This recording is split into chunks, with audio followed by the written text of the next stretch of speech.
Les scènes post-crédit de Superman ont fuité et je vous les partage dans cette vidéo dans les moindres détails.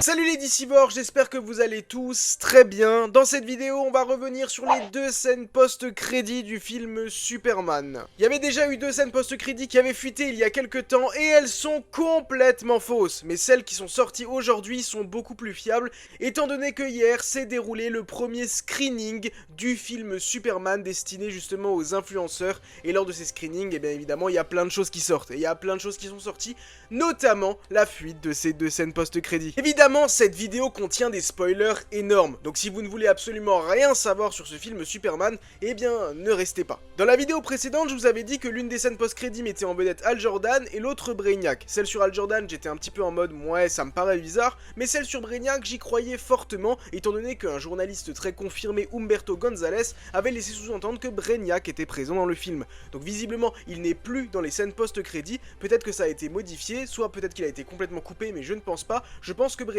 a tout simplement été mis à la fin du film. Je pense que ça a été une décision de Warner et de James Gunn et du nouveau monteur qui a été ajouté en mode on l'inclut dans le film, comme ça c'est pas une question de post-crédit et on est sûr que tout le monde verra Brainiac à la fin de notre film. Ça évidemment il faudra patienter et attendre de voir le film le jour J, mais le fait que ça a été repartagé par Humberto González, eh bien je suis plutôt confiant sur une apparition de Brainiac dans ce film. Mais alors c'est quoi ces deux scènes post-crédit? Eh bien on va voir ça ensemble tout de suite. Hé mon grand, lève un peu les yeux.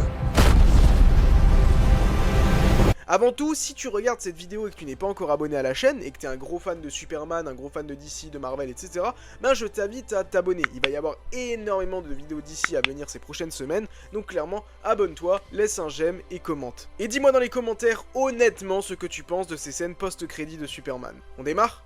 T'es prêt? Tu es sûr que tu es prêt? Ok.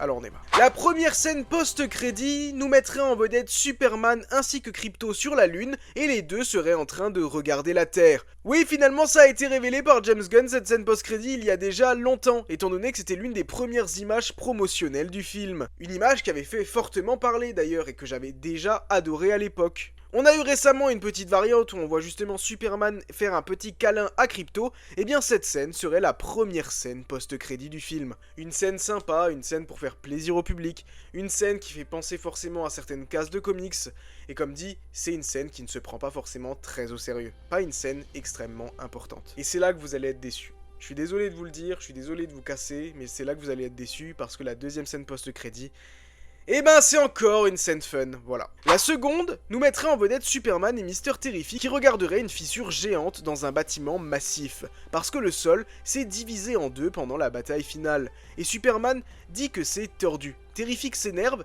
s'éloigne et donne un coup de pied dans un rocher. C'est une scène qui a pour but d'amuser le public. Alors est-ce que cela signifie que la scène où on voit Metropolis en quelque sorte s'ouvrir en deux est la scène finale? Ça me paraît un petit peu bizarre étant donné que la scène où il affronte le kaiju, et ben on peut voir sur un écran derrière que ça dit qu'il y a eu de grosses inondations suite aux événements qui sont arrivés à Metropolis. Donc on imagine que ça c'est arrivé avant le kaiju, donc la ville de Metropolis va peut-être subir encore plus de dégâts après, à la fin du film. Bon, je le sais, je sais. Je sais ce que vous pensez, et ce serait hypocrite de ma part de pas vous dire que je ressens un petit peu la même chose. Ces scènes post-crédit sont un peu nazes. Enfin, c'est pas qu'elles sont nazes, mais c'est pas des scènes post-crédit qui sont hyper hypantes. Surtout quand il y a quelques semaines, et j'en suis désolé, parce que j'y croyais vraiment, je vous ai fait cette vidéo où on parlait de Brainiac et de Hal Jordan, c'est sûr que comparé à ça, bah forcément, c'est une petite déception. Maintenant, je vous mens pas que comme dit, s'ils ont décidé de mettre Brainiac à la fin du film et pas en scène post-crédit, je trouve que c'est un très bon move de leur part. Un très bon move de leur part, tout le monde verra ce Brainiac à la fin du film, alors que si on le met dans une scène post-crédit, bah c'est pas forcément évident pour tout le monde. Les gens ne restent même plus forcément toujours pour Marvel, alors pour DC, je vois pas pourquoi est-ce qu'ils resteraient pour des scènes post-crédit, surtout que c'est pas coutumier forcément de DC d'avoir des scènes post-crédit. Et puis James Gunn l'avait déjà dit à plusieurs reprises, la grande majorité des scènes post-génériques qu'on retrouvera dans les films DC seront des scènes un petit peu amusantes, des scènes un petit peu légères, et éventuellement parfois on pourrait avoir des scènes assez importante, mais je pense pas que ce sera dans les premiers films. Je pense que ça viendra quand le public sera vraiment installé, que la fandom sera créée et que les gens sauront qu'ils doivent rester pour les scènes post-crédit. Mais vraiment, si Brainiac a été supprimé du film, je serais extrêmement déçu. Et encore une fois, je dis supprimé parce que vraiment, Humberto González, c'est extrêmement fiable. Donc je pense que s'il repartage quelque chose en lien avec Brainiac, je pense que ça peut être vraiment fiable. Bon, je pense que vous en doutez, mais parmi ces deux scènes post-crédit, celle qui me vend le plus du rêve, ça reste quand même de voir Krypto sur la lune avec Superman. Bon voilà, vous savez, le but de cette chaîne, c'est de partager toutes les informations concernant le film Superman, donc je me devais de vous partager cette fuite de post-crédit. Vous le savez, on ne manque absolument rien. Restez connectés, parce qu'une vidéo spéciale news Superman avec les premiers retours des gens qui ont pu le voir, mais également plein de petites news, de leaks, etc. arrive très bientôt sur la chaîne, accompagnée de vidéos spéciales incroyables qu'il ne faudra pas manquer pour couvrir la sortie de ce film Superman. Croyez-moi, vous ne voudrez pas les manquer, je me suis donné à fond dedans pour vous régaler, pour le retour grandiose de DC. Donc encore une fois, si vous n'êtes pas abonné à cette chaîne, je vous invite clairement à vous abonner, ça me fait déjà super plaisir et je vous jure que je ne vous décevrai pas. Sur ce, ça m'a fait plaisir de vous faire cette petite vidéo et nous on se donne rendez-vous très bientôt.